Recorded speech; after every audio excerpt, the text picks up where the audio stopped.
सच्चिदानंद स्वरूपा आई भगवती जगदंबेच्या कृपाशीर्वादाचा परिणाम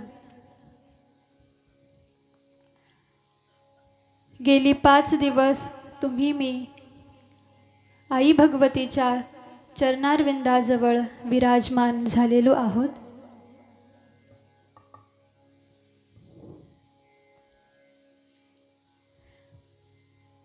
वरदायिनी असणारी मोक्षदायिनी असणारी श्रीमद देवी भागवत कथा जी 88,000 शौनक ऋषी नैमिषारण्यामध्ये सूतजी महाराजांच्या मुखामधून श्रवण करत आहेत आणि तीच कथा कालपासून जन्मेजय राजे वेदव्यासजी महाराजांच्या मुखामधून श्रवण करत आहेत।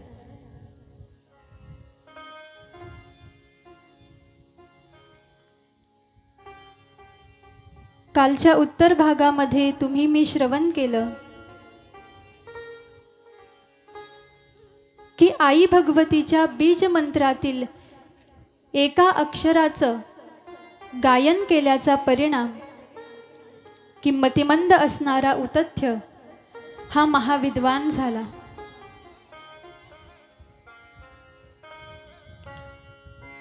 नामाचं महात्म्य वर्णन करत असताना वेदव्यासजी महाराजांनी हे चरित्र जन्मेजय राजांना काल गायन करून सांगितलं।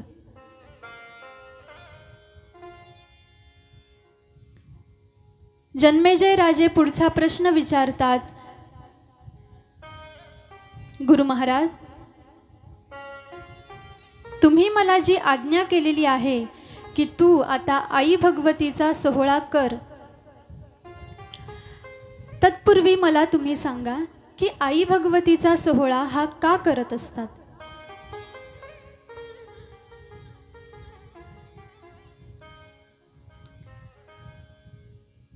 त्यावेळेला वेदव्यासजी महाराज सांगतात की सोहळा, सत्संग ह्या ज्या काही गोष्टी आहेत या जोपर्यंत या भूतलावरती टिकून आहेत तोपर्यंत ही पृथ्वी, हे ब्रह्मांड स्थिर आहे। या पृथ्वीवरती जोपर्यंत गाय आहे तोपर्यंत ही पृथ्वी स्थिर आहे। या पृथ्वीवरून जर का कथा निघून गेली, भगवंतांचे महापुरुषांचे चरित्र जर का निघून गेले तर ही पृथ्वी टिकू शकणार नाही, असं महात्म्य वर्णन करून सांगत आहेत। आणि म्हणूनच ही समस्त सृष्टी चलायमान राहण्यासाठी, सुस्थिर राहण्यासाठी, अखंड या ब्रह्मांडामध्ये गुंजन करायला पाहिजे देवीची कथा, भगवतीचं नाम, अनुष्ठान, जप, यज्ञ, याग याच्यासाठी आहेत। हा वारा वाहतो आहे याला कारण आई भगवतीची आज्ञा आहे।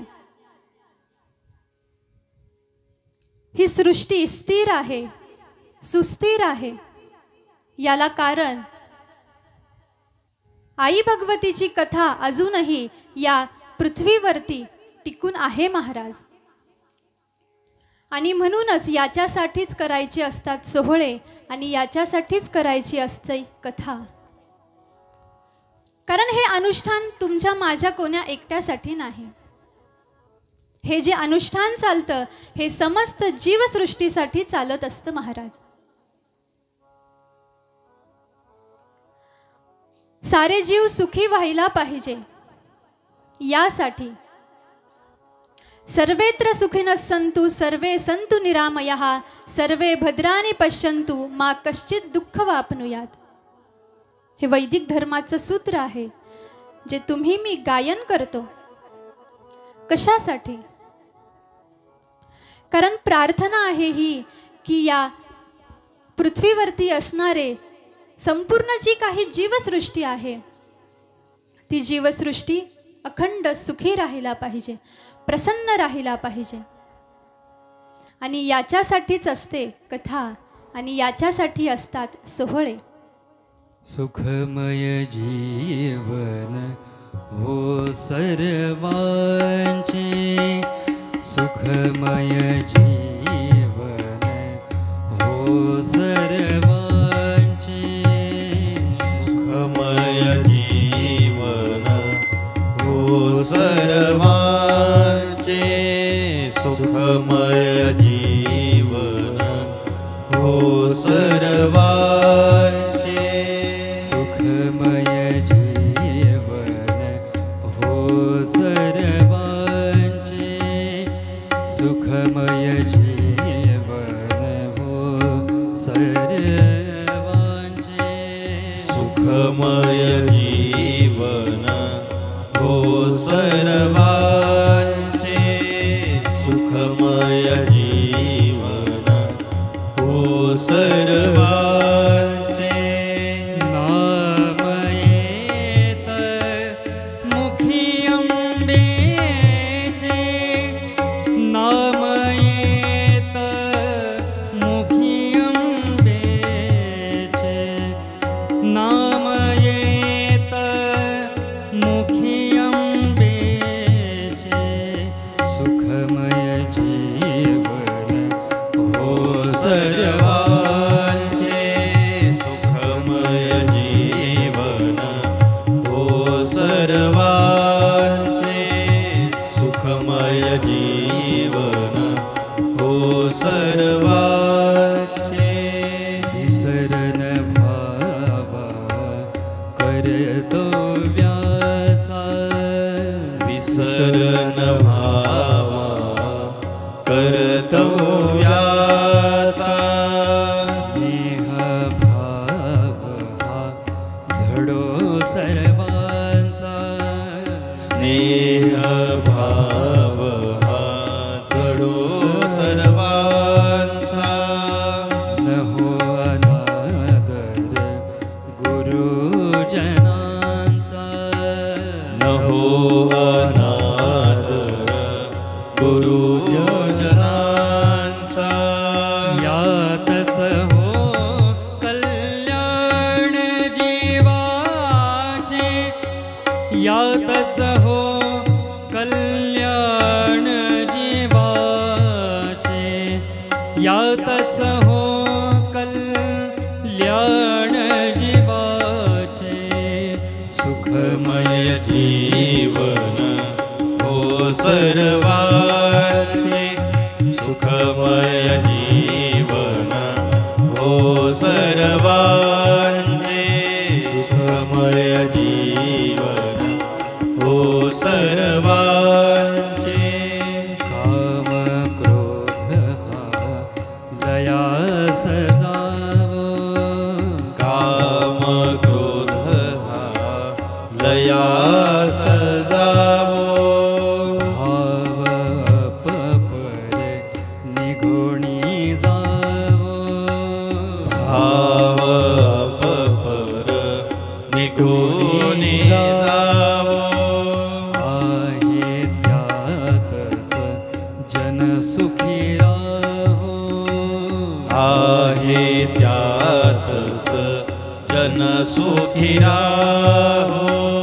नको मला मी माझे माझे, नको मला मी माझे माझे, नको मला मी माझे माझे, सुखमय जीवन हो सर्वांचे, सुखमय जीवन हो सर्वांचे, सुखमय जीवन हो सर्वांचे.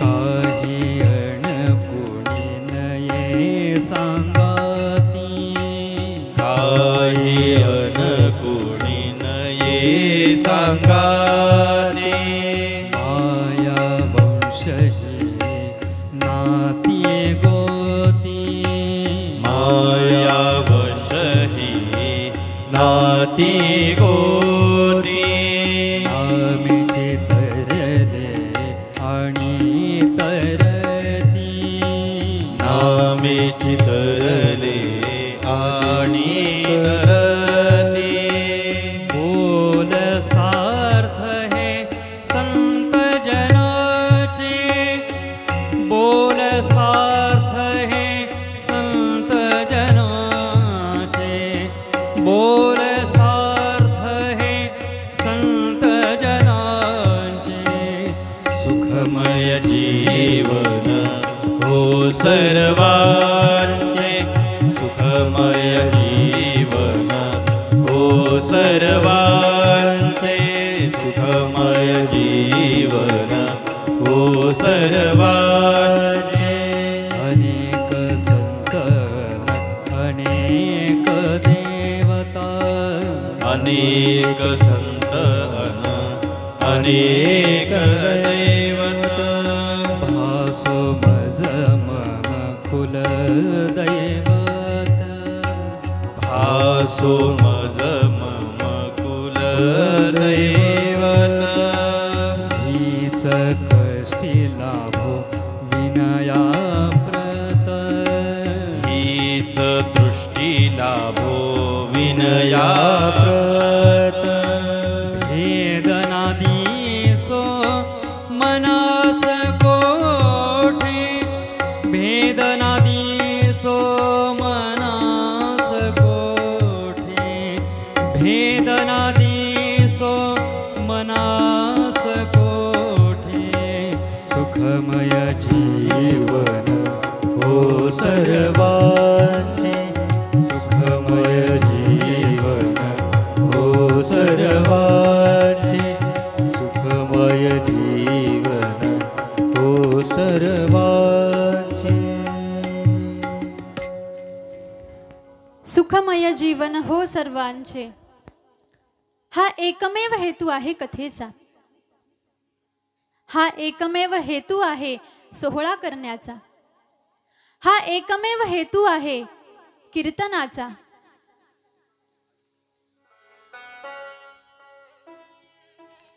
आणि याच्यासाठीच असतात सोहळे, याच्यासाठीच असतात यज्ञ याग अनुष्ठान.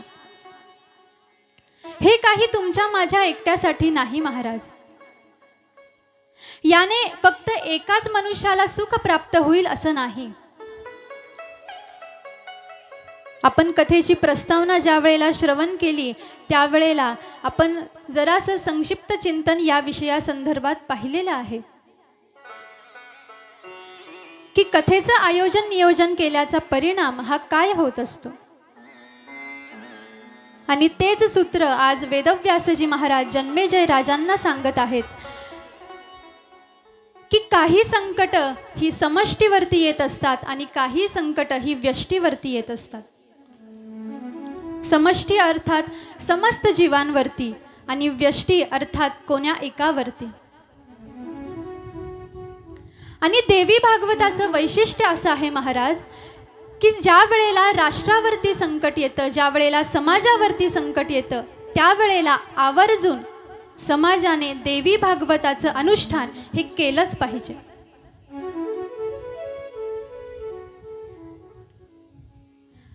कारण ज्या वेळेला देवीचं नाम या ब्रह्मांडामध्ये गुंजन करायला लागतं, या वातावरणामध्ये गुंजन करायला लागतं, त्यावेळेला ज्या ज्या काही दुष्ट शक्त्या आहेत, जे जे काही रोग आहेत, त्यांचं निवारण हे होत असतं महाराज. असं वैशिष्ट्य आहे. आणि त्यामुळेच सुखमय जीवन हो सर्वांचे हा एकमेव हेतू कथेचा. म्हणून कथेचं आयोजन नियोजन झालं पाहिजे, कीर्तनाचं आयोजन नियोजन झालं पाहिजे. किंबहुना सर्व सुखी पूर्ण हो नितिही लोकी भजिजो आदि पुरुखी अखंडी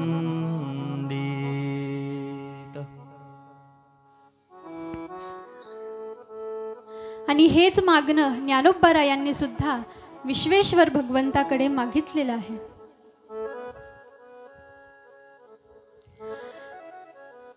ज्या वेळेला जन्मेजय राजांना अंबा यज्ञाचा विधी समजावून सांगत आहेत वेदव्यासजी महाराज, त्यावेळेला सांगितलं की यज्ञ हा 3 प्रकाराचा असतो. एक राजसी यज्ञ, एक तामसी यज्ञ आणि एक यज्ञ ज्याला सात्विक यज्ञ असं म्हणतात.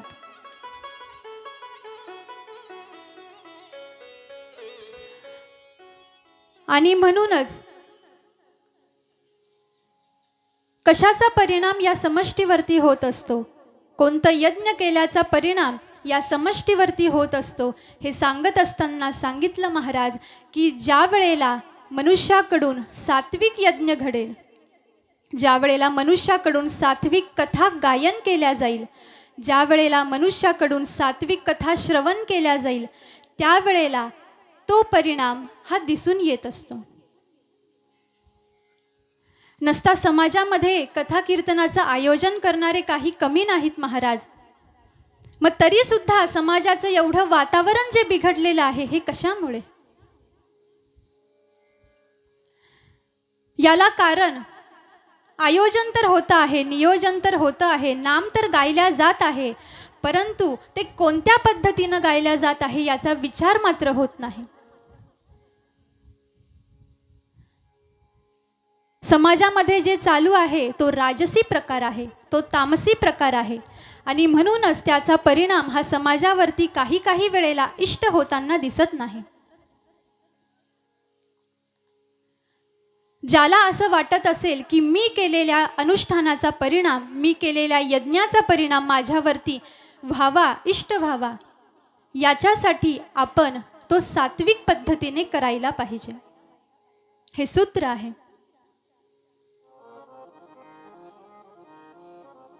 आणि जन्मेजय राजे प्रश्न विचारतात की हा सोहळा कधी करत असतात गुरु महाराज? त्यावेळेला नवरात्राचा काळ हा वर्णन केला गेला. ज्याला आई भगवतीची उपासना करायची आहे, आई भगवतीचं अनुष्ठान ज्याला करायचं आहे, त्याने नवरात्राच्या कालावधीमध्ये अनुष्ठान करावं. म्हणून मुख्य 2 नवरात्र वर्णन केलेली आहेत. एक अश्विन नवरात्र आणि एक चैत्र नवरात्र. मग या नवरात्रामध्ये आपल्याकडून अधिकाधिक जेवढी शक्य होईल तेवढी आई भगवतीची आराधना करावी, तिचा नामाचं चिंतन करावं महाराज. काय नियम आहेत या नवरात्र कालावधीचे? या नवरात्र कालावधीमध्ये आपण कोणते नियम पाळायला पाहिजे, काय व्रत केलं पाहिजे, कोणतं अनुष्ठान केलं पाहिजे महाराज? त्यावेळेला देवी भागवतामध्ये काही नियम सांगितलेले आहेत. पैकी उद्यापासून जर का नवरात्राला आरंभ होणार आहे तर आदल्या दिवशी आपल्या अनुष्ठानासाठी लागणारे सर्व साहित्य सामुग्री ही स्वच्छ करून पवित्र करून ठेवायला पाहिजे. आपल्याला जर का यज्ञाला आरंभ करायचा आहे तर यज्ञासाठी लागणारं हविषान्य, हविर्द्रव्य जे काही आहे ते सारं एकत्रित करायचं. ज्या ठिकाणावरती आपण आई भगवतीला विराजमान करणार आहोत तो परिसर, ती जागा पवित्र करायचं आहे महाराज, स्वच्छ करायचे आहे. फक्त स्वच्छच करायची नाही, पवित्रच करायची नाही, तर ती जागा सुशोभित सुद्धा करायला सांगितले. आणि सुंदर सात्विक पद्धतीने तिची आरास तयार करायची. अशी आरास तयार करायची महाराज की ज्या ठिकाणावरती देवीला बसावं वाटलं पाहिजे. आपल्याला जर का बसायचं असेल तर आपण आधी जागा पाहतो, स्वच्छ आहे की नाही. तसं ज्या वेळेला आपण आई भगवतीला आपल्या घरामध्ये विराजमान करणार असतो त्यावेळेला ती जागा सुद्धा स्वच्छ, पवित्र, सुशोभित असली पाहिजे. आई भगवतीची स्थापना करावी आणि आपल्याला जे अनुष्ठान आरंभ करायचं आहे त्याच्यासाठी सज्ज व्हावं. अत्यंत शांत चित्ताने अनुष्ठानाला आरंभ करावा.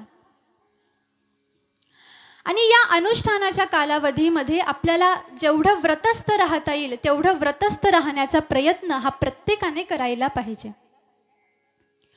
मग त्याच्यामध्ये गादीवरती झोपू नये हा एक नियम आहे. जमिनीवरती झोपावं. नाही जमिनीवरती शक्य झालं तर दर्भाच्या आसनावरती झोपावं. नाही शक्य झालं घोंगडीवरती झोपायला सांगितलं महाराज. मग घोंगडी ही 2 प्रकारची असते, एक काळी घोंगडी आणि एक पांढरी घोंगडी. त्यापैकी पांढरी घोंगडी ही उत्तम वर्णन केलेली आहे. म्हणून एक नियम सांगितला की गादीवरती झोपू नये. पहिल्या दिवशी आई भगवतीची विधिवत स्थापना करावी.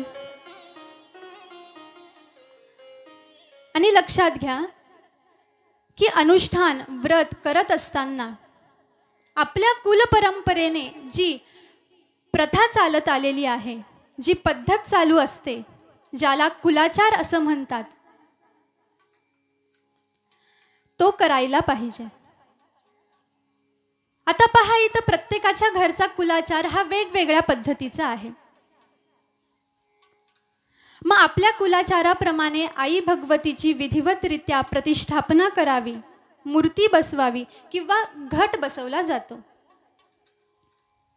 ज्याच्या घरी जी पद्धत असेल तसं करावं महाराज. मग आई भगवतीचं आवाहन करून साऱ्या परिवाराने आई भगवतीची पूजा करावी आणि अनुष्ठानाला आरंभ करावा. आणि या 9 रात्रीच्या कालावधीमध्ये, या 9 दिवसामध्ये आई भगवतीच्या रूपाचं अखंड ध्यान करावं, तिच्या स्वरूपाचं ध्यान करावं. जे स्वरूप, जे रूप आपल्या घरामध्ये विराजमान झालेलं आहे तिचं अखंड चिंतन करावं. माझी आई कशी आहे, तिचे नेत्र कसे आहेत, तिचे ओठ कसे आहेत, तिच्या हातांमध्ये आयुध किती दिव्य आहेत, माझी आई कशी करुणेची मूर्ती आहे, ममतेची मूर्ती आहे, याचं स्मरण हे करायला सांगितलं.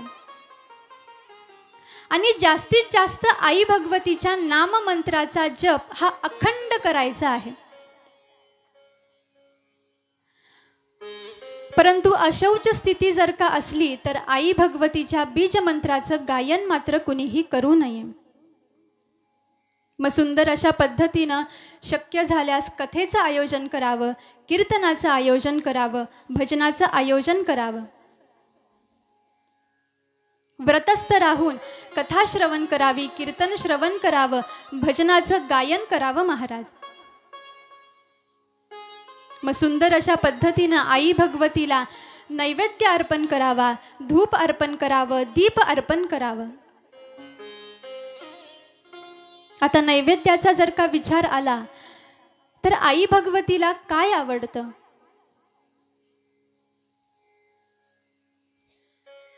आई भगवतीला पुरण आवडतं महाराज.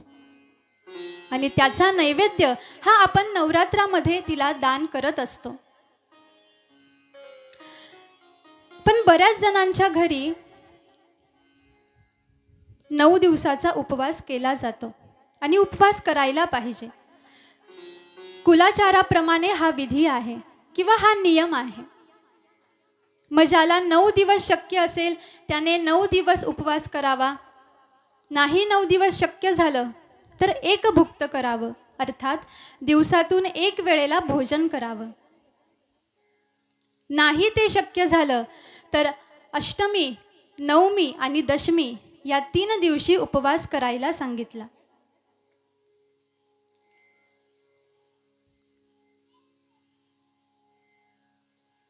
तरी सुद्धा ज्याच्या घरी जसा कुलाचार असेल त्याने त्याचप्रमाणे नियमांचं पालन करावं हे सांगितलेलं आहे. मग याच्यानंतर रोज एका कन्येला आपल्या घरी बोलवून तिचं पूजन करायचं आहे. आपल्या सामर्थ्याप्रमाणे जसं आपल्याला त्या कुमारिकेचं पूजन करता येईल तसं पूजन करावं. आणि मुख्य सांगितलं ज्याला दान असं म्हणतात. आपण जर का सारं अनुष्ठान केलं महाराज, परंतु संपूर्ण अनुष्ठान हे सफल कधी होतं, ज्या वेळेला आपल्याकडून दान घडतं त्यावेळेला केलेल्या अनुष्ठानाचं पुण्य हे आपल्या पदरात पडत असतं. असं दानाचं महत्त्व आहे आणि म्हणूनच दानाला एवढं महत्त्व दिलेलं आहे. म्हणून दान करावं. आता विचार आला कुमारिका पूजनाचा. तर आधी आपल्याला हे पाहावं लागेल की कुमारिका म्हणतात कुणाला. साऱ्याच कन्यांना काही कुमारिका म्हटलं जात नाही. देवी भागवतामध्ये जर का आपण पाहिलं तर 2 वर्षापर्यंत जी कन्या असते तिला कुमारिका असं म्हणतात. 3 वर्षाची जी कन्या असते तिला कालिका असं म्हणतात. 7 वर्षाची जी असते तिला चंडिका असं म्हणतात. 8 वर्षाची जी असते तिला शांभवी असं म्हणतात. 9 वर्षाची जी असते तिला दुर्गा असं म्हणतात. आणि 10 वर्षाची जी कन्या असते तिला सुभद्रा असं म्हटलं जातं. आता 10 वर्षाच्या पुढे ज्या कन्या आहेत त्या पूजनासाठी योग्य नाहीत, पूजनासाठी उपयुक्त त्या मानल्या जात नाहीत. असा कुमारिका पूजनाचा विचार आहे. आणि यामध्ये सुद्धा एक विचार येतो महाराज, जो अति अवघड आहे. शास्त्र असं सांगतं की ज्या कन्येच्या केसाला जन्मापासून कात्री लागलेली नाही अशी कन्या शोधावी आणि तिचं पूजन करावं. तर इच्छित मनोकामना ह्या आपल्या पूर्ण होत असतात. याप्रमाणे नवरात्र विधीचा कालावधी संपन्न करावा आणि आई भगवतीला प्रसन्न करून घेण्याचा प्रयत्न साऱ्यांनी करायचा आहे.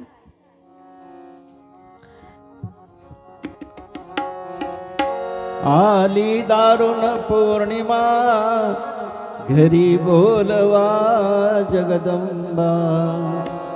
उत्सव तुझा करू अंबा येई माते जगदंबे. उत्सव तुझा करू अंबा येई माते जगदंबे. उत्सव तुझा करू अंबा येई माते जगदंबे.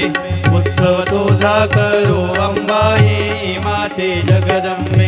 आली दारुण पौर्णिमा घरी बोलवा जगदंबा. आली दारुण पौर्णिमा घरी बोलवा जगदंबा. तुझा करू अंबा येई माते जगदंबे. उत्सव तुझा करू अंबा येई माते जगदंबे. उत्सव तुझा करू अंबा येई माते जगदंबे. काली रूप घेवोनी हाती मदिरा घेवोनी. काली रूप घेवोनी हाती मदिरा घेवोनी. दैत्यांचा तो वध करूनी येई माते जगदंबे. उत्सव तुझा करू अंबा येई माते जगदंबे. उत्सव तुझा करू अंबा येई माते जगदंबे. विष्णु रूप होवोनी मधु कैटभा मारोनी. विष्णु रूप होनी मधु कैटभा मारोनी. नाम तुझे ग नारायणी येई माते जगदंबे. नाम तुझे ग नारायणी येई माते जगदंबे. उत्सव तुझा करू अंबा येई माते जगदंबे. लक्ष्मी रूप होवोनी शुंभ निशुंभा मारोनी. लक्ष्मी रूप होनी शुंभ निशुंभ मारोनी. नाम तुझे नारायणी येई माते जगदंबे. उत्सव तुझा करू अंबा येई माते जगदंबे. उत्सव तुझा करू अंबा येई माते जगदंबे. दशमुख होवोनी रक्त बीजावधोनी. दशमुख होनी रक्त बीजावधोनी.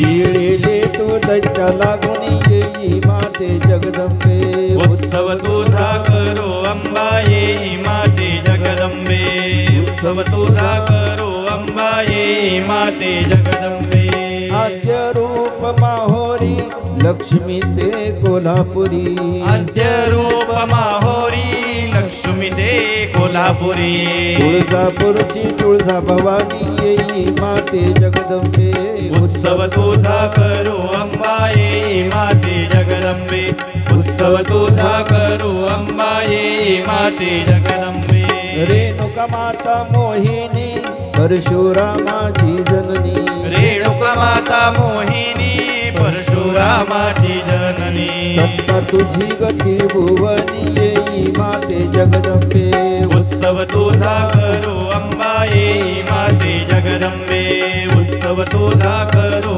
अंबा येई माते जगदंबे सुरथाला राज्य देवनी वैश्यनेला उद्धरुनी सुरथाला राज्य देवनी वैष्णेला उद्धरुनी मार्कंडेयावर देवनी येई माते जगदंबे उत्सव तुझा करो अंबा येई माते जगदंबे उत्सव तुझा करो अंबा येई माते जगदंबे आली दारुण पौर्णिमा घरी बोलवा जगदंबा आली दारुण पौर्णिमा घरी बोलवा जगदंबा उत्सव तुझा करू अंबा येई माते जगदंबे उत्सव तुझा करो अंबा येई माते जगदंबे उत्सव तुझा करू अंबा येई माते जगदंबे उत्सव तुझा करो अंबा येई माते जगदंबे उत्सव तुझा करो अंबा येई माते जगदंबे उत्सव तुझा करो अंबा येई माते जगदंबे. अशा पद्धतीने अतिशय आनंदामध्ये नवरात्राचा उत्सव हा संपन्न करावा. नवरात्रक विधी वेदव्यासजी महाराजांनी सारा जन्मेजय राजांना समजावून सांगितला. जन्मेजय राजे प्रश्न विचारतात, गुरु महाराज, ही आई भगवती आपल्या भक्तांचं रक्षण कशी करते मला सांगा. ती आपल्या भक्तांचा सांभाळ कशी करते मला सांगा. त्यावेळेला वेदव्यासजी महाराजांना एका चरित्राचं स्मरण झालं आणि त्याचं वर्णन करत असताना वेदव्यासजी महाराज म्हणतात, पूर्वकालामध्ये एक ध्रुवसंध्री नावाचे राजे होते. या ध्रुवसंध्री नावाच्या राजाला दोन धर्मपत्न्या होत्या. एकीचं नाव होतं मनोरमा आणि एकीचं नाव होतं लीलावती. मनोरमेपासून जो पुत्र प्राप्त झाला त्याचं नाव सुदर्शन असं होतं आणि लीलावतीपासून जो पुत्र प्राप्त झाला त्याचं नाव शत्रुजित असं होतं.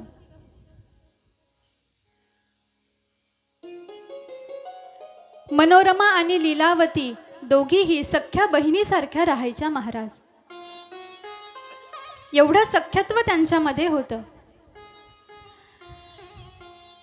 परंतु अचानक नियतीने आपलं चक्र फिरवलं आणि ध्रुवसंध्री राजांचा अकाली मृत्यू झाला.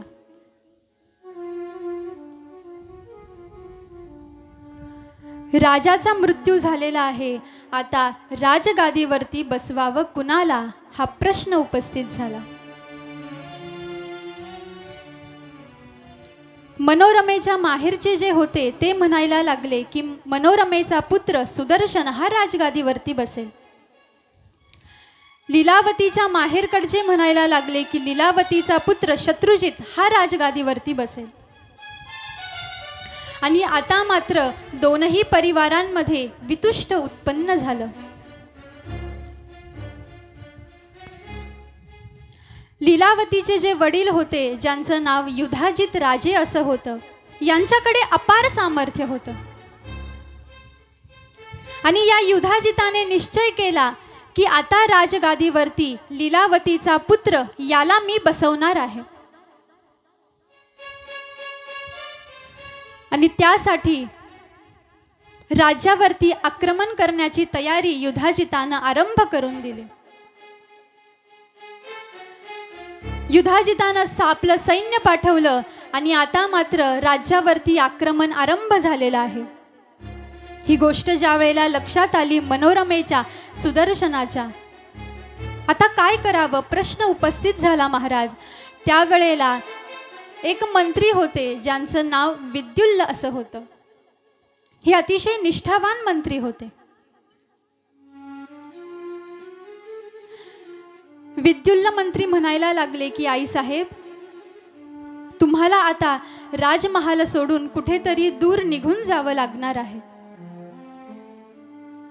म्हटले पण आम्ही जाऊ कुठं? आई साहेब, याचा विचार आपण नंतर करू, पण आत्ता आपल्याला या क्षणाला राजमहालाचा त्याग करणं हे गरजेचं आहे. आणि आता मात्र मनोरमा, सुदर्शन आणि विद्युल्ल हे तिघही गुप्त मार्गाने राजमहालाच्या बाहेर पडले आणि घनदाट अरण्यामध्ये धावायला लागले. पाठीमागून सैन्य येत आहेत, सैन्य पाठलाग करत आहेत आणि धावता धावता धावता अचानक विद्युल्ल महामंत्रीला एक आश्रम दिसला, जो आश्रम होता भारद्वाज ऋषींचा. मंत्री म्हणायला लागले, आई साहेब, आपण सध्या आश्रमामध्ये थांबू, भारद्वाज ऋषींचा आपण आश्रय घेऊ. आणि तिघही जण येऊन पोहोचले भारद्वाज ऋषींच्या आश्रमामध्ये. ऋषींना नमस्कार केला. महाराज, माझं नाव मनोरमा असं आहे. हा माझा पुत्र ज्याचं नाव सुदर्शन असं आहे. सैनिक आमचा पाठलाग करत आहेत, त्यासाठी आम्हाला तुम्ही तुमच्या आश्रमामध्ये आश्रय देताल का?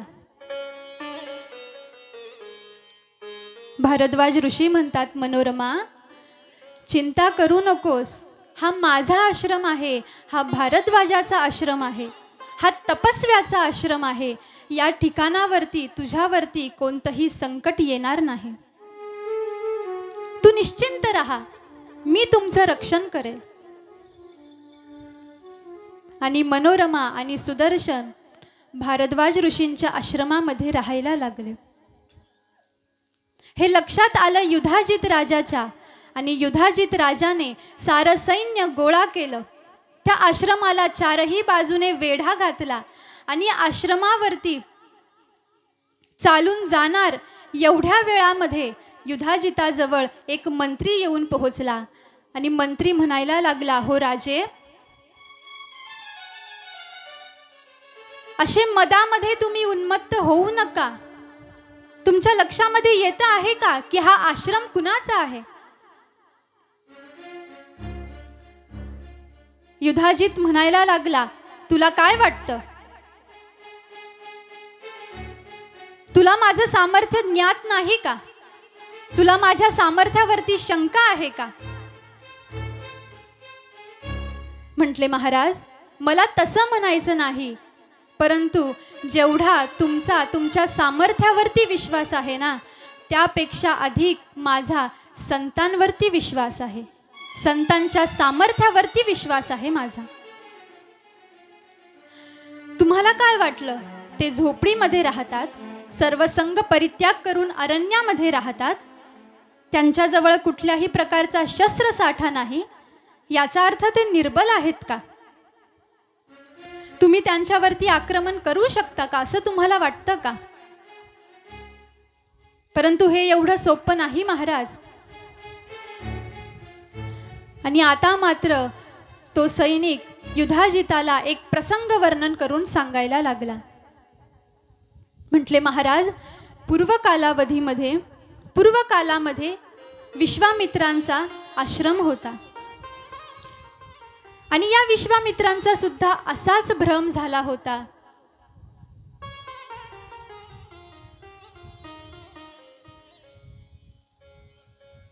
कारण ज्या वेळेला ते वसिष्ठांच्या आश्रमामध्ये गेलेले होते, वसिष्ठजी महाराज जे ब्रह्मर्षी आहेत आणि विश्वामित्रजी महाराज हे राजर्षी आहेत.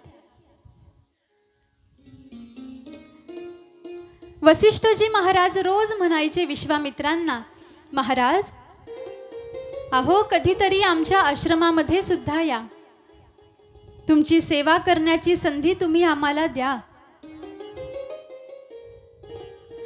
परंतु विश्वामित्रजी महाराज दुर्लक्ष करायचे. विनाकारण वसिष्ठांबद्दल त्यांच्या मनामध्ये द्वेष होता. वसिष्ठजी महाराजांबद्दल मनामध्ये वितुष्ट निर्माण झालेलं होतं. कारण विशेष असं काहीच घडलं नाही महाराज, पण तरी सुद्धा. आणि एक दिवस विश्वामित्रांनी विचार केला की एवढे दिवस झाले वसिष्ठ मला आश्रमामध्ये बोलावतो आहे, एकदा जाऊन तरी बघू की काय आहे त्याच्या आश्रमामध्ये. आणि त्याची जराशी परीक्षा घेण्याचा प्रयत्न विश्वामित्रजी महाराजांनी केला. लक्षात घ्या, आपल्याला जर का साधूचं सामर्थ्य माहीत नसेल, संतांचं सामर्थ्य माहीत नसेल, तर उगीच त्यांची परीक्षा घेण्याचं धाडस करू नये. कारण जो परीक्षा घेण्याचा प्रयत्न करतो फजिती ही त्याची होत असते. आणि आज मात्र विश्वामित्रांची इच्छा झाली की वसिष्ठाची परीक्षा घ्यावी. आणि आपल्या हजारो शिष्यांसमवेत, सैनिकांसमवेत वसिष्ठजी महाराज अचानक, विश्वामित्रजी महाराज अचानक वसिष्ठांच्या आश्रमासमोर येऊन पोहोचले. वसिष्ठांनी स्वागत केलं, पाहुणचार केला, आदरातिथ्य केलं. विश्वामित्र म्हणतात, वसिष्ठा तुझी इच्छा होती ना मी तुझ्या आश्रमामध्ये यावं, मी आज आलेलो आहे. अरे आमच्यासाठी काही प्रसादाची व्यवस्था करशील की नाही? वसिष्ठजी महाराज म्हणतात, विश्वामित्रजी महाराज अहो आपण आसनस्थ व्हा, मी काही क्षणातच तुमच्या साऱ्यांच्या प्रसादाची व्यवस्था करतो. आणि असं म्हणून वसिष्ठ आपल्या कुटियेच्या मागे असणाऱ्या गोशालेमध्ये जाऊन पोहोचले. त्या गोशालेमध्ये एक गाय उभी होती जिचं नाव नंदिनी असं होतं. त्या नंदिनी जवळ येऊन पोहोचले आणि हात जोडून प्रार्थना करतात, हे आई, अगं आज आपल्या आश्रमामध्ये विश्वामित्रजी महाराजांसारख्या महामुनींचं आगमन झालेलं आहे आणि त्यांच्या प्रसादाची व्यवस्था ही तुला करायची आहे. आणि काही क्षणातच महाराज नंदिनीने 56 भोगांची थाली, पंचपक्वान्नाची थाली ही समोर प्रगट व्हायला लागली. विश्वामित्रजी महाराज विराजमान झालेले आहेत, सारा शिष्य परिवार, सैनिक विराजमान झालेले आहेत आणि वसिष्ठ एका मागून एक पंचपक्वान्नाची थाल साऱ्यांसमोर मांडत आहेत. महाराज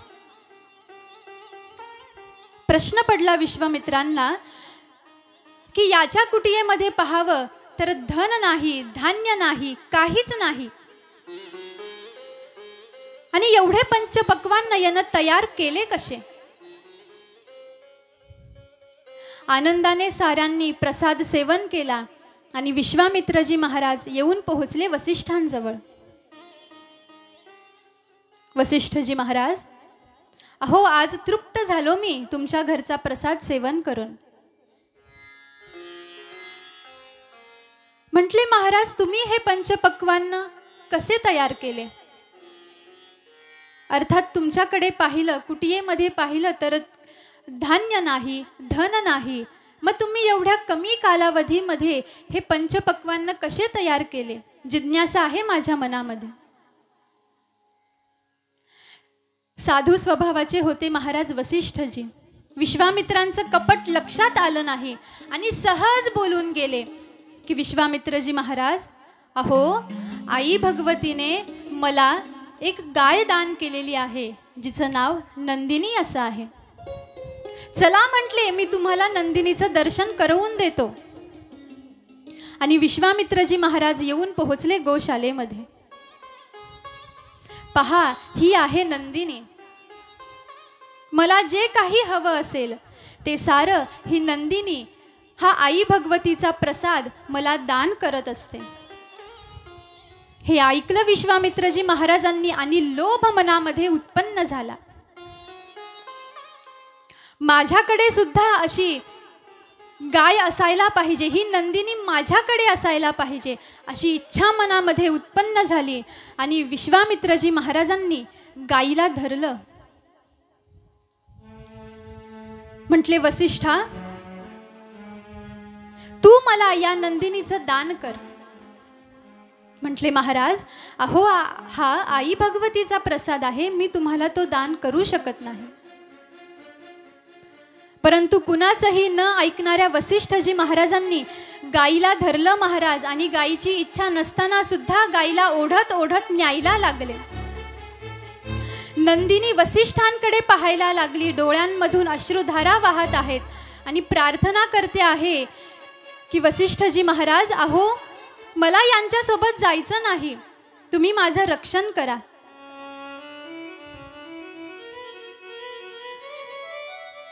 वसिष्ठांनी हात जोडले नंदिनी समोर आणि म्हणतात, आई, अगं, मी साधू आहे, माझ्यामध्ये एवढं सामर्थ्य नाही,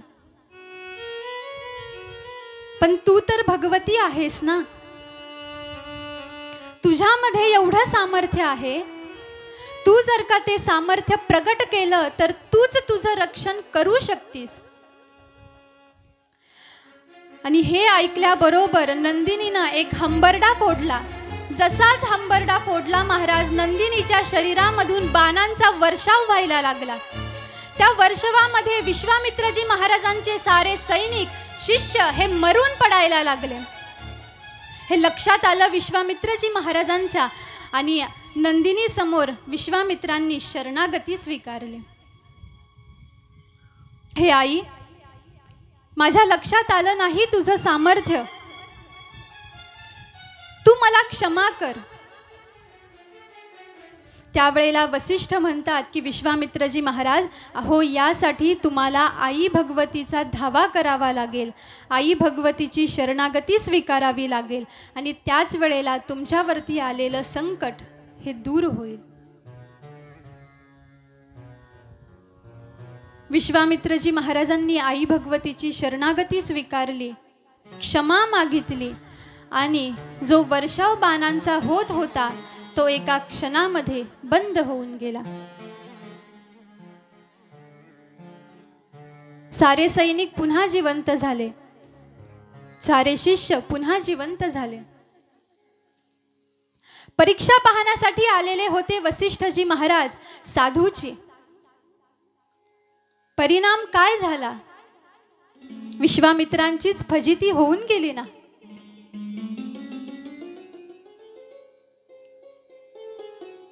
आणि हाच प्रसंग वर्णन करून सांगितला युधाजिताला, आणि युधाजिताच्या ही गोष्ट लक्षात आली.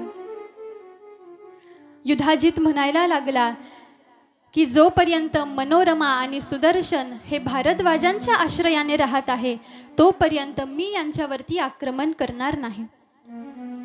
आणि युधाजित निघून गेला. इकडे आश्रमामध्ये राहायला लागले मनोरमा, सुदर्शन आणि विद्युल्ल महामंत्री. अखंड मनोरमेकडून आणि सुदर्शनाकडून सत्संग घडतो आहे. भारद्वाजांच्या आश्रमामध्ये अखंड कथा चालायची, कीर्तन चालायचं, भगवतीच्या नामाचं संकीर्तन हे अखंड चालत होतं.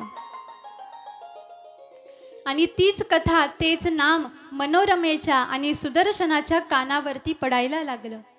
आणि अनायासे दोघांकडूनही आई भगवतीची आराधना, उपासना, सेवा ही घडायला लागली. आणि एक दिवस सुदर्शन खेळत होता.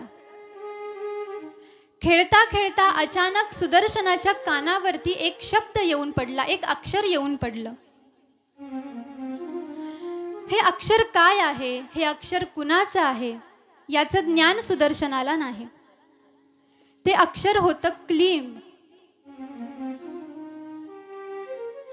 बालवय आहे सुदर्शनाचं, उच्चार करता येत नव्हता, म्हणून जे क्लीमवर जो अनुस्वार होता तो अनुस्वार रहित नाव अर्थात क्लीम असं गायन सुदर्शन करायला लागलं.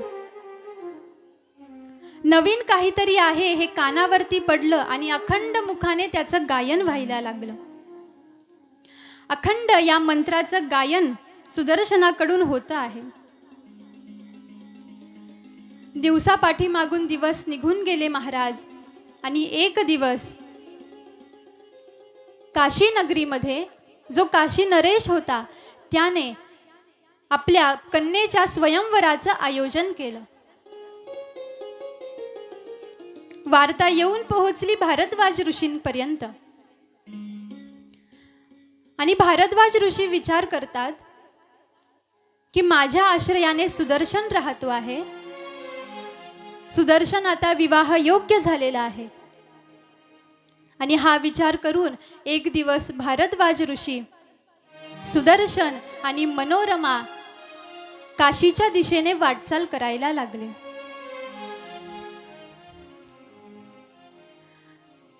आणि इकडं काशीमध्ये असणारी जी कन्या, जिचं नाव शशिकला असं होतं, जिच्या स्वयंवराचं आयोजन नियोजन हे चालू होतं. स्वयंवराच्या आदल्या दिवशी या शशिकलेला स्वप्न दृष्टांत झाला आणि आई भगवती शशिकलेच्या स्वप्नामध्ये येऊन पोहोचली. आई भगवतीनं सुदर्शनाचं वर्णन शशिकलेला करून सांगितलं आणि आज्ञा केली की उद्या भारद्वाज ऋषींसोबत सुदर्शन येणार आहे आणि तुला त्याचंच वरण करायचं आहे, अर्थात तोच तुझा पती आहे. असा स्वप्न दृष्टांत दान करून आई भगवती अंतर्धान झाली आणि स्वयंवराचा दिवस उजाडला. घडलेली सारी घटना शशिकलेने आपल्या पित्याला वर्णन करून सांगितली महाराज.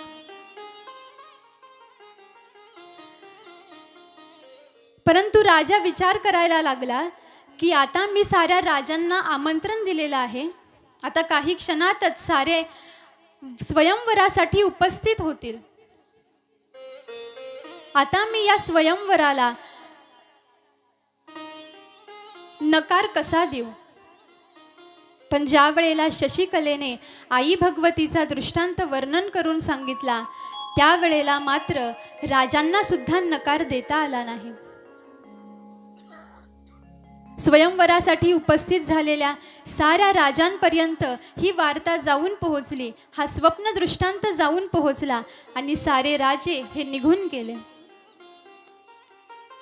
परंतु या गोष्टीपासून सुदर्शन, मनोरमा आणि भारद्वाज ऋषी हे अपरिचित आहेत. काशीमध्ये आगमन झालं भारद्वाजांचं, मनोरमेचं आणि सुदर्शनाचं. सुदर्शनाला सारा स्वप्न दृष्टांत वर्णन करून सांगितला आणि भारद्वाज ऋषींनी आज्ञा दिली की सुदर्शना, तुला शशिकलेसोबत विवाह करायचा आहे. सुंदर अशा पद्धतीनं सुदर्शनाचा आणि शशिकलेचा विवाह संपन्न झाला. भरपूर साधन सामुग्री शशिकलेसोबत राजानं दान केली आणि रथामध्ये विराजमान होऊन सुदर्शन आणि शशिकला हे आता भारद्वाज ऋषींच्या आश्रमाच्या दिशेने निघालेले आहेत.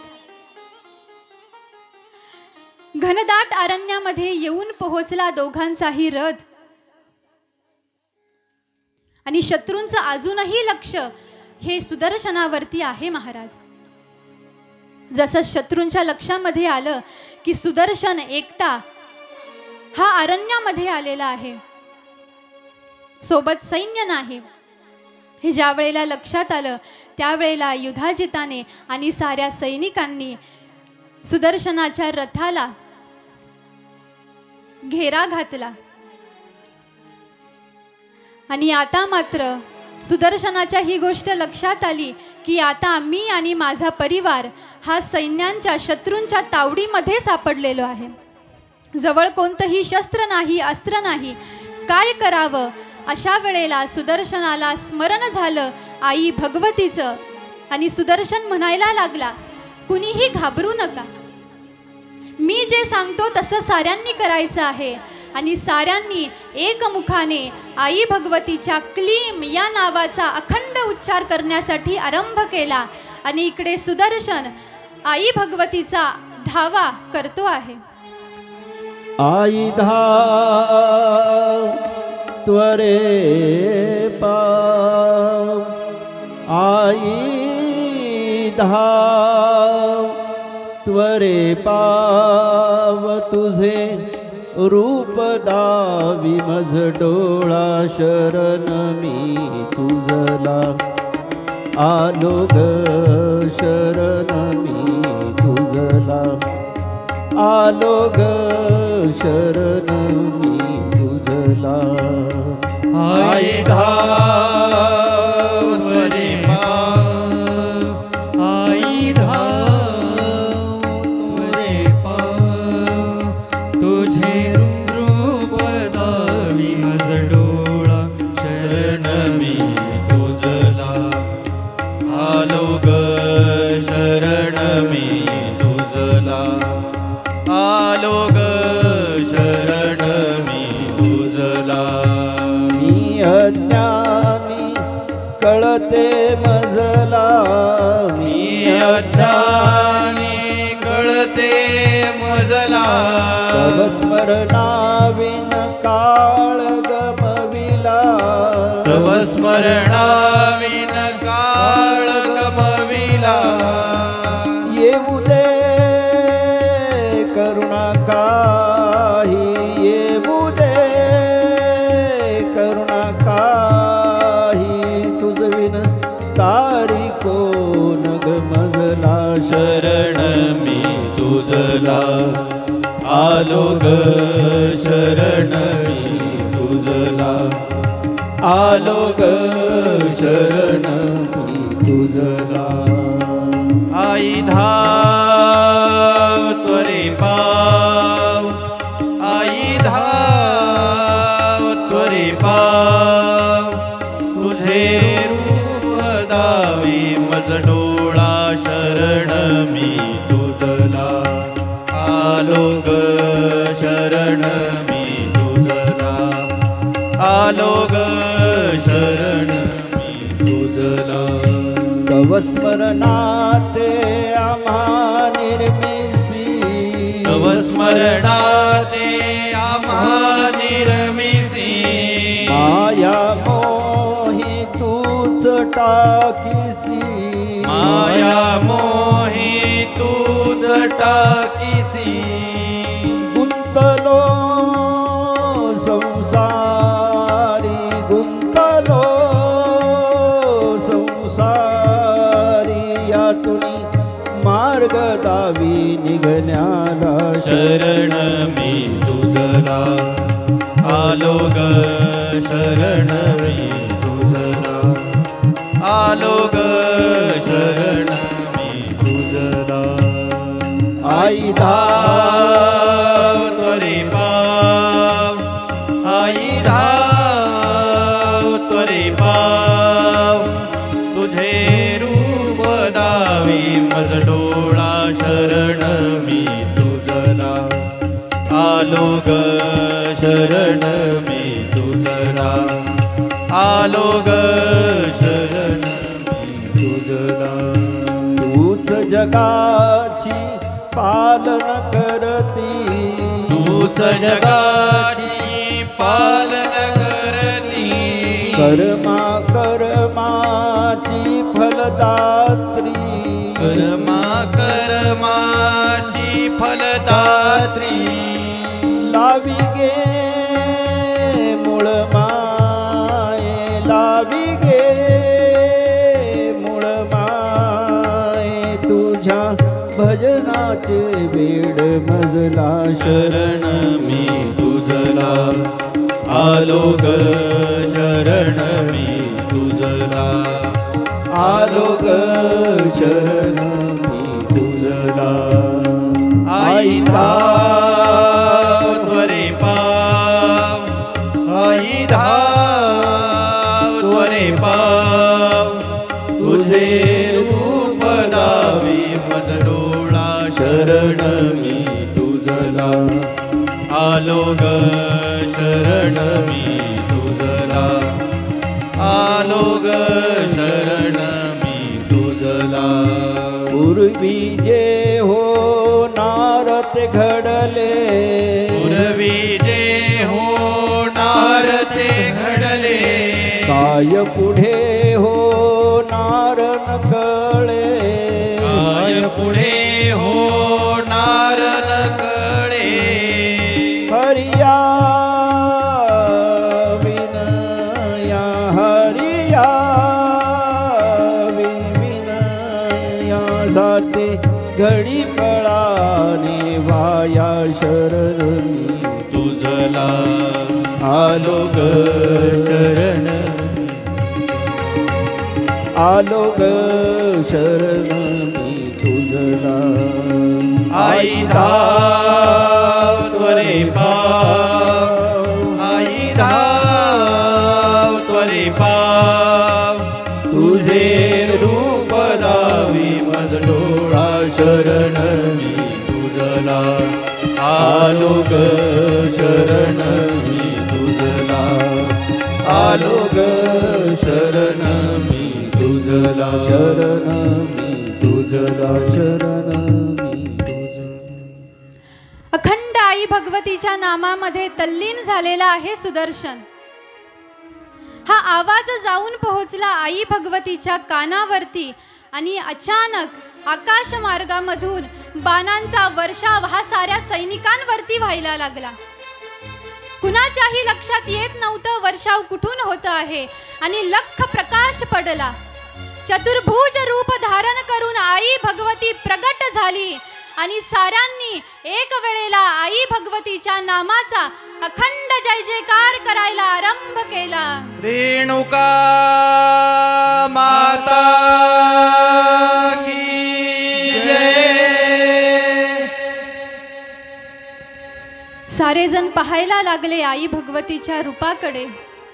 युधाजित राजा पाहायला लागला आणि लक्षात आलं की ही मनोरमा आणि हा सुदर्शन हा आई भगवतीचा भक्त आहे. क्षमा मागितली आणि सारे सैन्य युधाजित राजा समवेत पळून गेले. इकडे प्रगट झालेली आहे चतुर्भुज रूप धारण करून आई भगवती आणि आपल्या करुणापूर्ण नेत्राने आपल्या प्राणप्रिय भक्त सुदर्शनाकडे पाहते आहे. सुदर्शनांच्या नेत्रांमधून अष्टसात्विक भाव जागृत झाले सुदर्शनाचे आणि नेत्रांमधून अश्रुधारा वाहायला लागल्या. भारद्वाज ऋषी पाहत आहेत आपल्या सतशिष्याकडे, त्याच्या भावाकडे, की कसं या सुदर्शनाने आई भगवतीला आज प्रगट केलेलं आहे.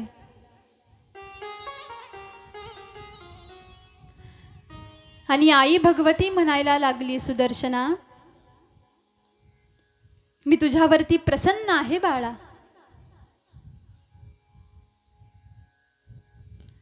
तू माझं एक अक्षर गायन केल्याचा परिणाम, असं अक्षर जे शुद्ध सुद्धा नव्हतं, अनुस्वार रहित असलेलं नाम तू माझं गायन केल्याचा परिणाम, भक्ती भावनेने गायन केल्याचा परिणाम, की आज मला तुझ्यासाठी या ठिकाणावरती प्रगट व्हावं लागलं. तुझी काय इच्छा आहे? मला आज तुला वरदान करायची इच्छा आहे सुदर्शना. माझ्याकडे काहीतरी वर माग. परंतु विवेकी होते सुदर्शन. म्हटले, आई, मला काहीच नको. तुझं दर्शन झालं ही गोष्ट माझ्यासाठी फार आहे. मला काहीच नको. परंतु आई भगवती म्हणती की सुदर्शना, अरे माझी इच्छा आहे, मला तुला काहीतरी दान करायचं आहे, तू काहीतरी वर माझ्याकडे माग. पण आता मात्र सुदर्शन म्हणायला लागला, हे आई, तुला जर का मला दान करायचंच असेल तर मला तुझं नाम दान कर, तुझी भक्ती दान कर आणि तुझ्या प्रेमळ भक्तांचा सहवास तू मला दान कर आणि तुझं जे मंगल रूप आहे त्या रूपामध्ये अखंड तू मला रमवून टाक. दिसी तरी तू के दे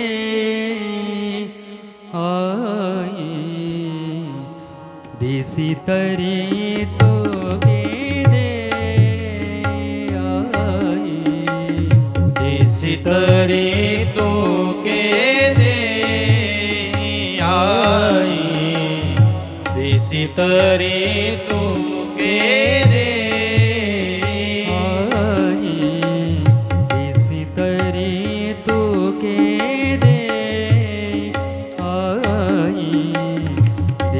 तरी तू के दे आई, दिसी तरी तू के दे आई, दिसी तरी तू के दे.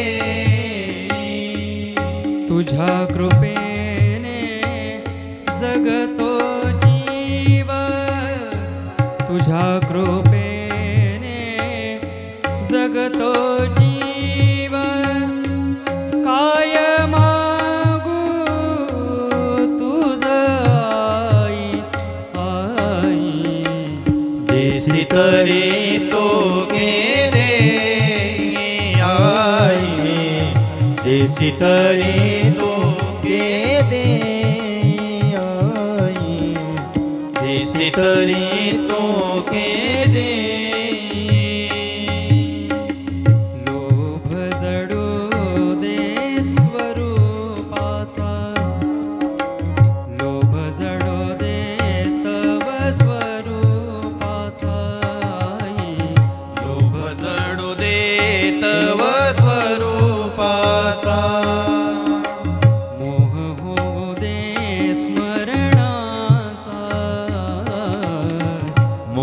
होऊ दे स्मरणाचा,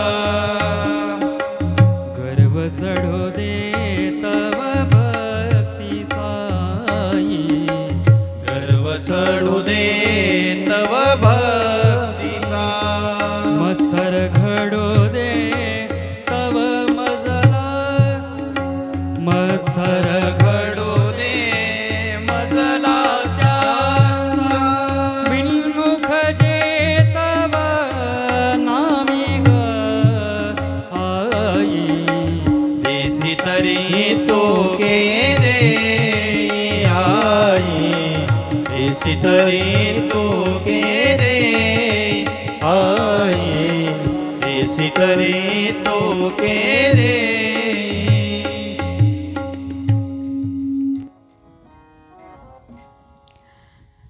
वर मागितला सुदर्शनाने आणि आई भगवती प्रसन्न झाली. ज्याच्यावरती साक्षात जगन्माता प्रसन्न होते महाराज, त्याला कशाची कमी आहे. आणि जेवढं काही भौतिक सुख होतं ते सारं सुख आई भगवतीने सुदर्शनाला दान केलं. आणि जे राज्य हातातून सुटलं होतं त्या राज्याचं दान सुद्धा आई भगवतीने सुदर्शनाला करून दिलं. पहा, असा महिमा आहे आई भगवतीचा, असा महिमा आहे आई भगवतीच्या नामाचा, आणि असा महिमा आहे आई भगवतीच्या भक्तांचा. आणि म्हणूनच असं परमपवित्र आई भगवतीचं नाम, ज्याचा आश्रय तुम्ही मी अखंड घ्यायला पाहिजे.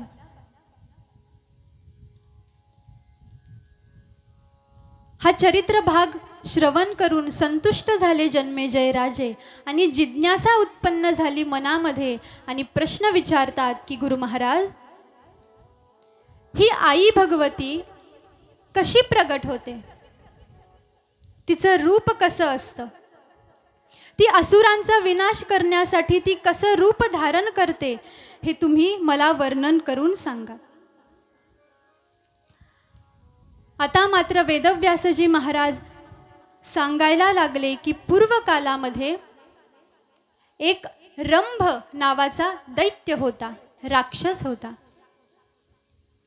याने तपश्चर्या केली, प्रसन्न करून घेतलं ब्रह्मदेवांना आणि वर मागितला की तुम्ही मला असा पुत्र दान करा, एवढं सामर्थ्य त्या पुत्राला दान करा की कुणाकडूनही त्याची हत्या होता कामा नये. वरदान केला की ज्या वेळेला तू कोणत्याही स्त्रीकडे पाहून ज्या वेळेला तुझ्या मनामध्ये पुत्र प्राप्तीची इच्छा उत्पन्न होईल, त्यावेळेला तुला त्या स्त्रीकडून पुत्र प्राप्त होईल. दैत्य होता, असुर होता, मध उत्पन्न झालेला होता मनामध्ये. आणि रंभाने ज्या वेळेला एका म्हशीकडे पाहिलं, त्यावेळेला त्याच्या मनामध्ये इच्छा उत्पन्न झाली की मला हिच्याकडून पुत्र प्राप्त झाला पाहिजे. आणि त्या म्हशीकडून जो पुत्र प्राप्त झाला त्याचंच नाव महेश अर्थात महिषा असं ठेवण्यात आलं, ज्याला महिषासूर असं म्हणतात.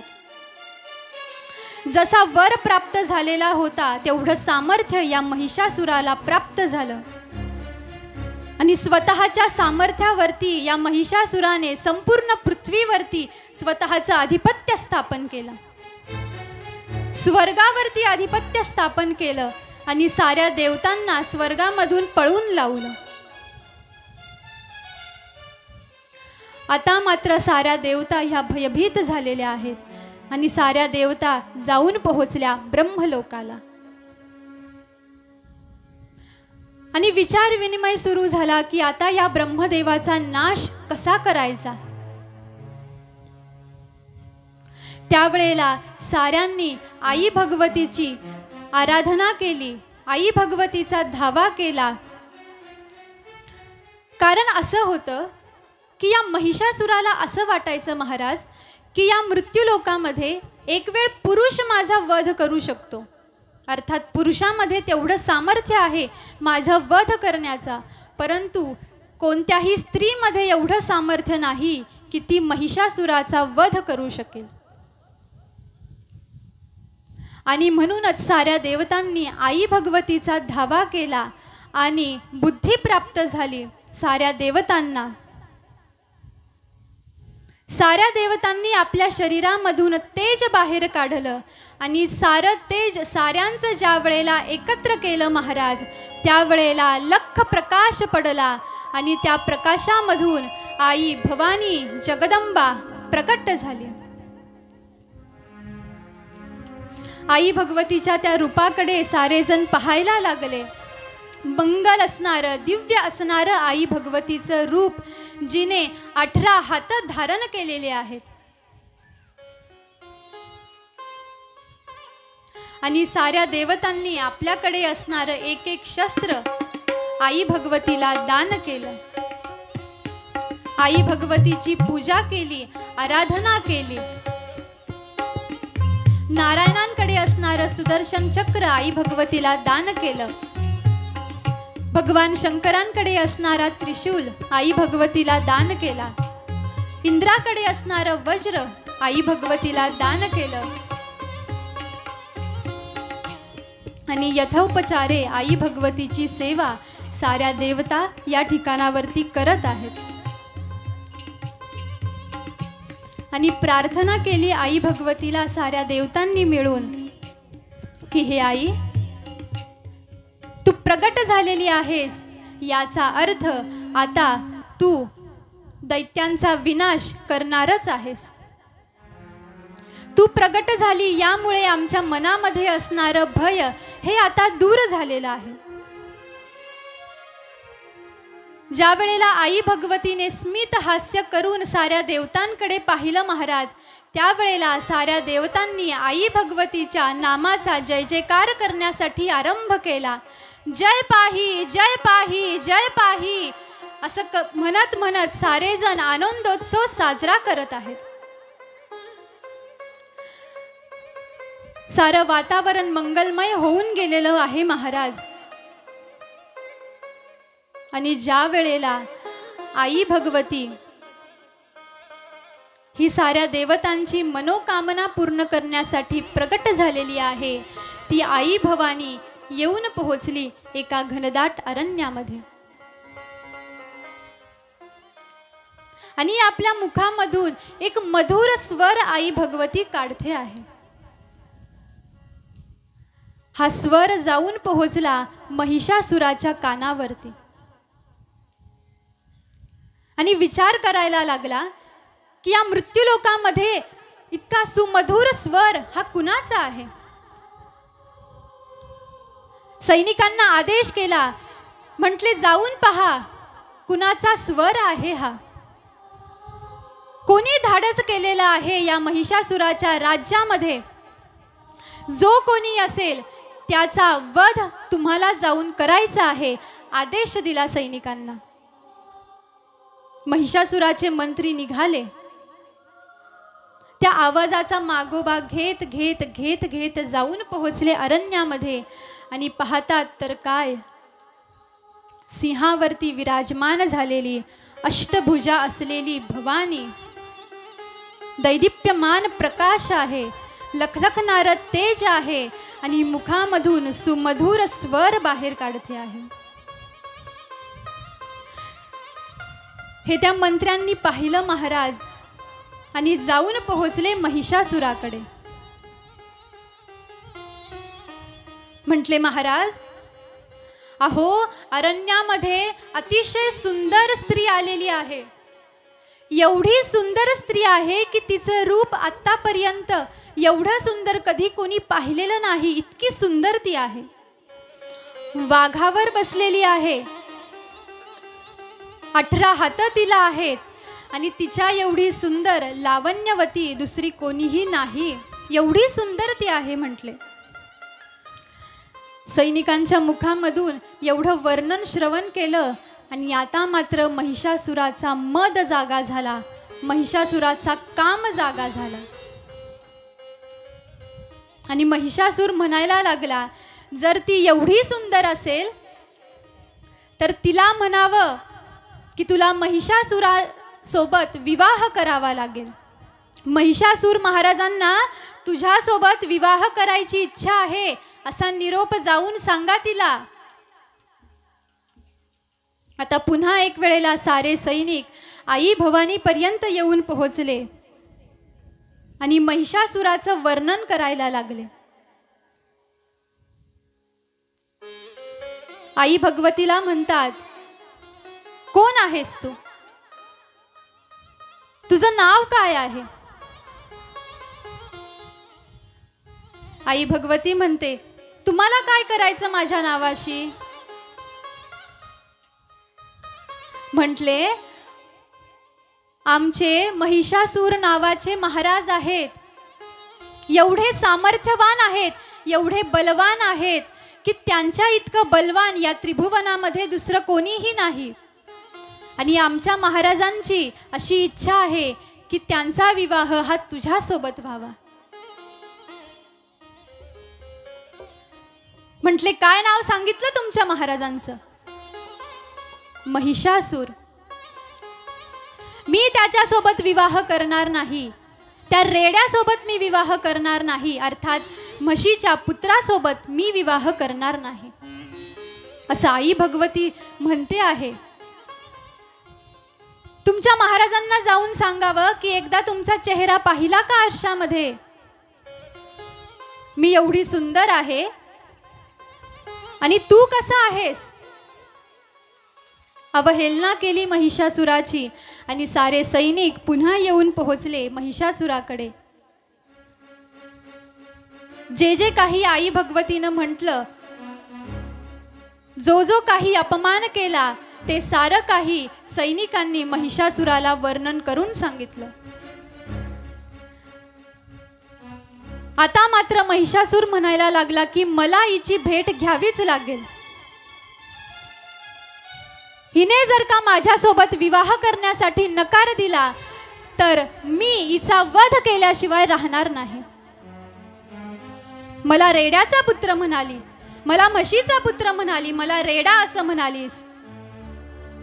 आणि आता मात्र महिषासुराने सुंदर अशा पुरुषाचं रूप धारण केलं आणि महिषासूर साऱ्या सैनिकांसमवेत येऊन पोहोचला आई भवानी समोर.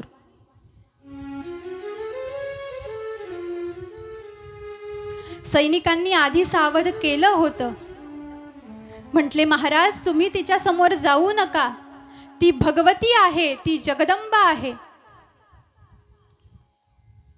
अहो तिचं जेवढं सुंदर रूप आहे तेवढीच ती अक्रार विक्रार सुद्धा आहे.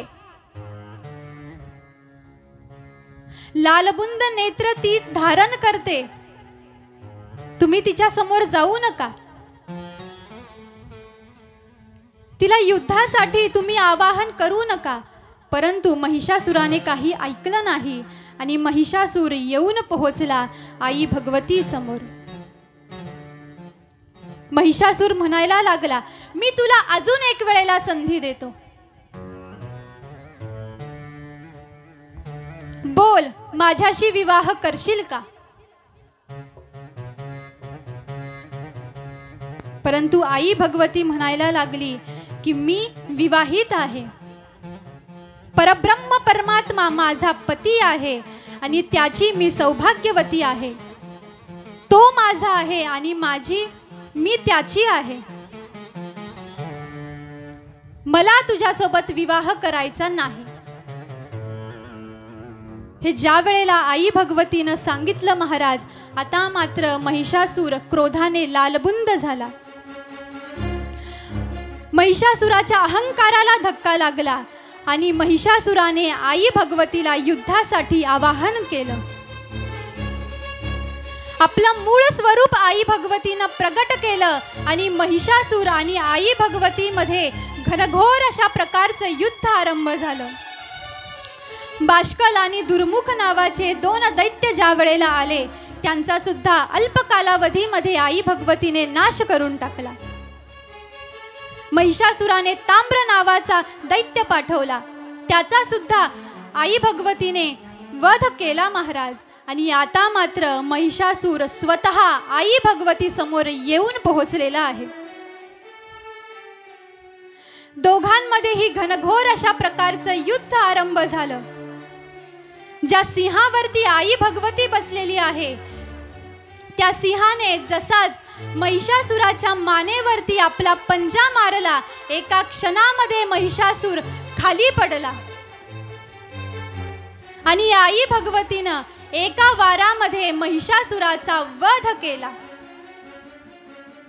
ज्या वेळेला चंड मुंड नावाचे दैत्य आले, शुंभ निशुंभ नावाचे दैत्य आले, रक्तबीज नावाचा दैत्य आला, ज्या ज्या अवतारामध्ये जे जे असुर मातले महाराज, त्यांचा वध करण्यासाठी नाना रूप धारण करून आई भगवती या भूतलावरती प्रकट झालेली आहे. अंबेचा उदयोस्तु बोल भवानी की जय. दैत्यांचा नाश केला आई भगवतीने आणि साऱ्या देवतांनी आकाश मंडलातून आई भगवतीवरती पुष्पांचा वर्षाव करण्यासाठी आरंभ केलेला आहे. आणि अखंड आई भगवतीच्या नामाचा जय जयकार सारेजण करत आहेत. हे आली भवानी भक्तासाठी दरबारी धावत, दरबारी धावत, दरबारी धावत. आली भवानी भक्तासाठी दरबारी धावत, दरबारी धावत, दरबारी धावत. पायी घागऱ्या रुणझुण वाजते आनंदे डोलत, आनंदे डोलत. हे आली भवानी भक्तासाठी दरबारी धावत, दरबारी धावत, दरबारी धावत. अष्टभुजा नारायणी लाल शालुहाने सोनी, सिंहावरी स्वार होवनी झंझणकार करीत. हे आली भवानी भक्तासाठी दरबारी धावत, दरबारी धावत, दरबारी धावत.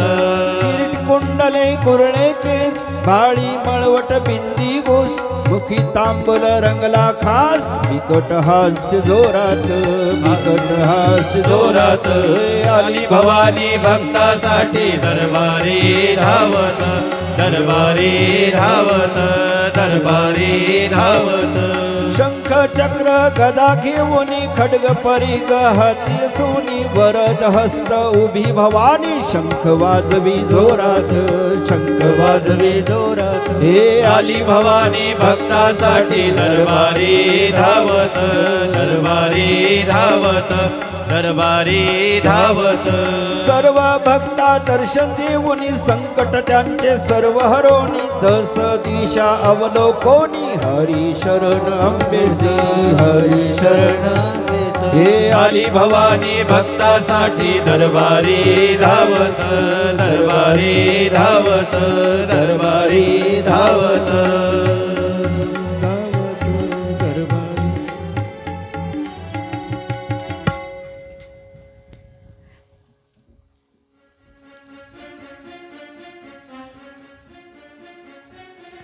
असुरांचा नाश करण्यासाठी आणि भक्तांना अभयदान करण्यासाठी आई भगवती या मृत्यूलोकामध्ये आज अवताराला आलेली आहे। साऱ्या देवतांनी जय जयकार केला आई भगवतीचा आणि आई भगवतीचं प्रागट्य पाहून साऱ्या त्रिभुवनामध्ये आज आनंद उत्सव साजरा केला जात आहे। गेल्या 5 दिवसांपासून तुम्ही मी ज्या आई भगवतीच्या नामाचं महात्म्य श्रवण करत होतो, तिच्या भक्तांची कथा श्रवण करत होतो, त्या आई भगवतीचं प्रागट्य आज हरिकथेमध्ये सुद्धा झालेलं आहे। चला तर मग आता आपण सारे जण मिळून जो आनंदोत्सव देवतांनी साजरा केला, साऱ्या त्रिभुवनांनी साजरा केला, तो उत्सव आई भगवतीच्या प्रागट्याचा तुम्ही मी सुद्धा या ठिकाणावरती साजरा करू। गेली 5 दिवस आपण एका जागेवरती मांडी घालून विराजमान झालेलो आहोत। आता मात्र कुणीही बसून राहायचं नाही, कारण आई भगवती आज प्रगट झालेली आहे। चला तर मग सारे जण आई भगवतीच्या नामामध्ये तिच्या स्वरूपामध्ये तल्लीन होऊ आणि साजरा करू आईचा प्रागट्य उत्सव।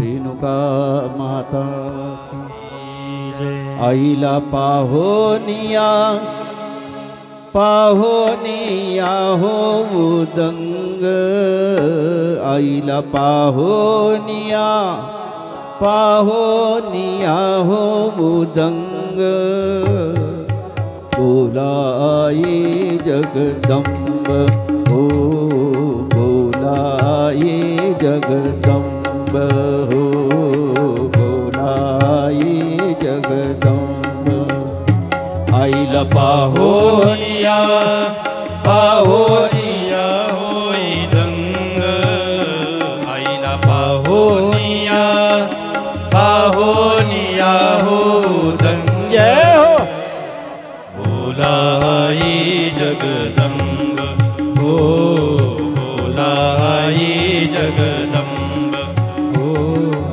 बोलाई जगदंब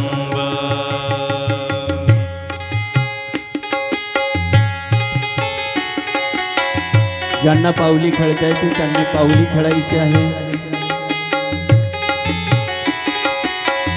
जय हो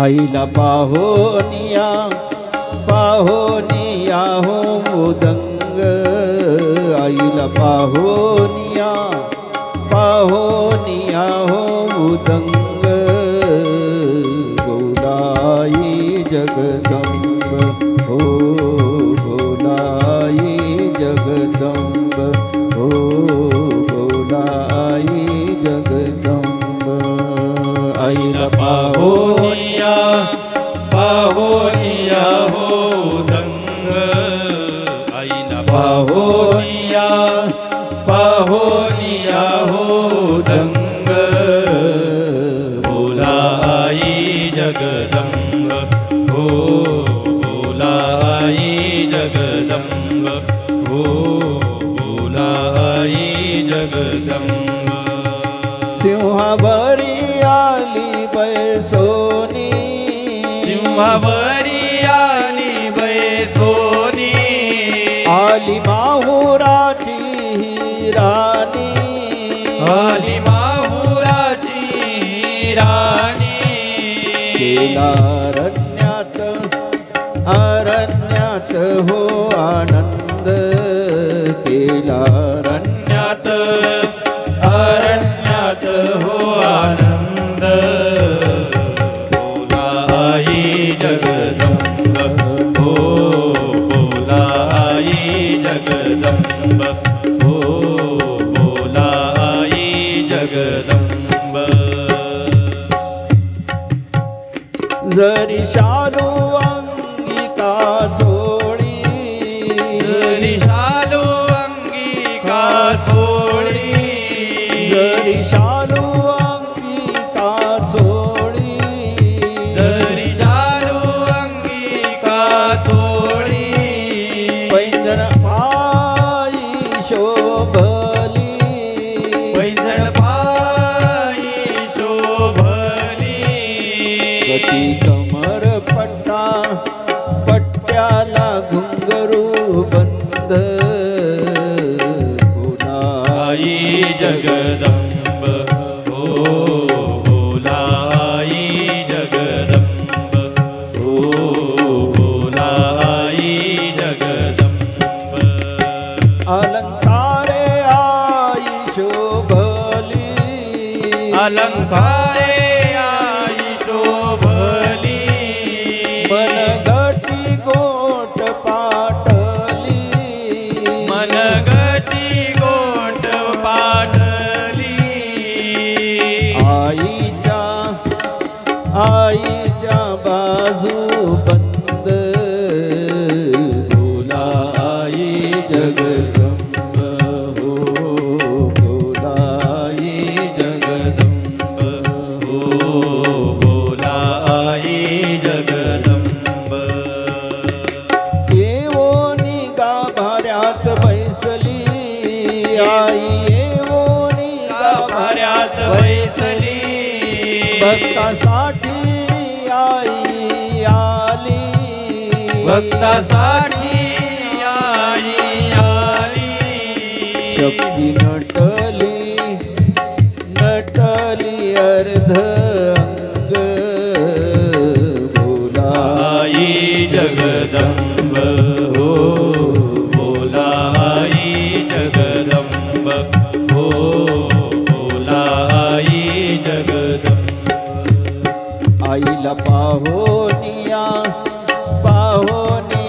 हो दंग आईला पाहोनिया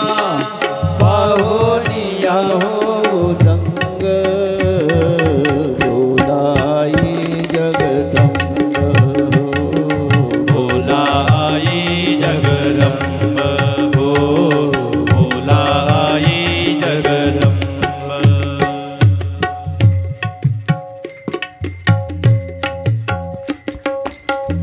जय हो. आई भगवतीचा दरबार आहे नामदेवरायांचा तुकोबारायांचा दरबार आहे ऐसी लागी लगन मीरा हो गई मगन वो तो गली गली हरि गुण गाणे लगी हरीच्या दरबारात आईच्या दरबारात नाचलेत नामदेवराय तुकोबाराय सावता बाबा गुरुबा काका निळोबाराय राहिलोत आपण परम पवित्र दरबार अनंत जन्माचे दुरीत पापनाश करण्यासाठी आईच्या दरबारात खेळू आपण पाऊले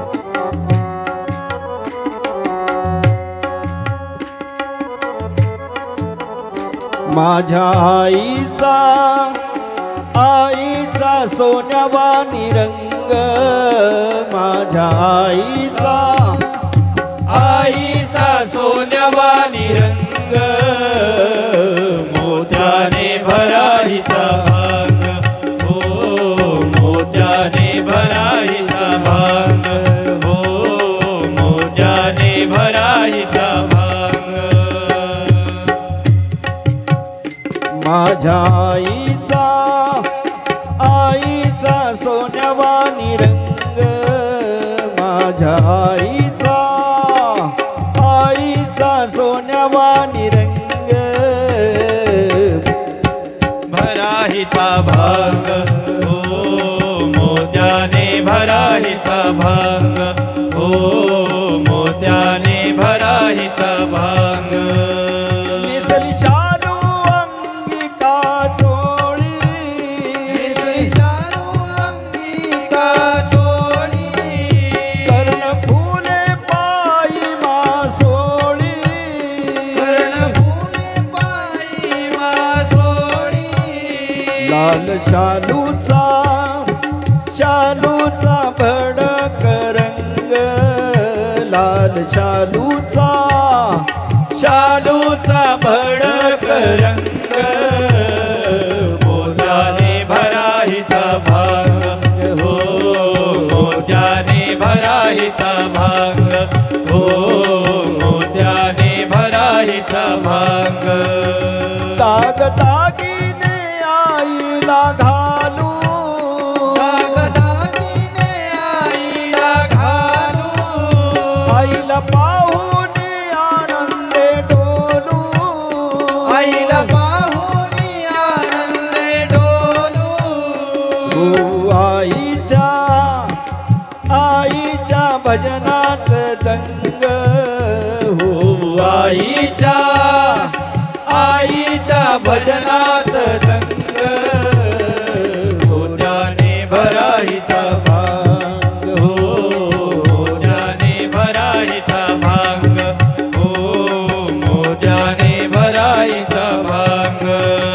हरी म्हणे गाऊ गोड गाणी, हरी म्हणे गाऊ गोड गाणी, माझ्या माहुराची ही राणी, माझ्या माहुराची राणी. आईला बैसाया चौफाळा पलंग, आईला बैसाया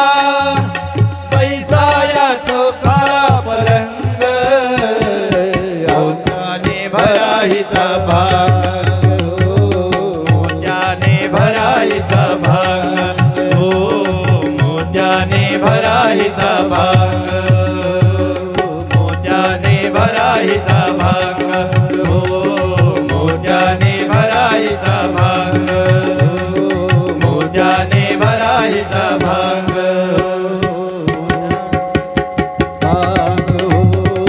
मोत्याने भराईचा भांग, हो मोत्याने भरा हिचा भांग, मोत्याने भरा हिचा भांग, मोत्याने भरा हिचा भांग.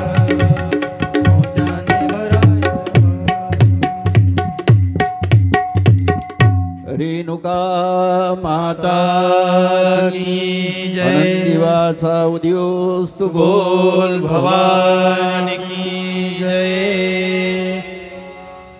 सगळ्यांनी आपल्या आपल्या आसनावरती पुन्हा बसून घ्यायचं आहे.